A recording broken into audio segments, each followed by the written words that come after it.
On Afghanistan, the Foreign Minister and I agreed that an inclusive political agreement would be necessary. It's the best chance for a stable Afghanistan and a sustainable future for all Afghans. But inclusive political requires time, it requires an evolution, and as the Foreign Minister knows, European Union members as well as the Security Council have spoken on conditionality.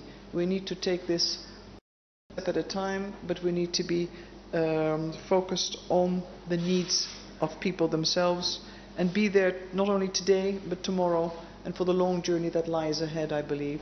Stability of Afghanistan but also stability of the region is very much dependent on many of the steps we will take, and we look forward to the continued leadership by his Foreign Minister. He has many ideas, I think, the coming weeks, and we look forward to initiatives also being launched by Pakistan in this regard. Thank you.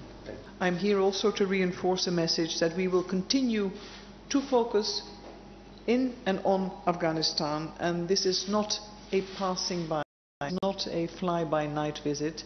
We are a long-time contributor. We have been a partner to the development prospects and growth of the people of Afghanistan, and we will continue to do so.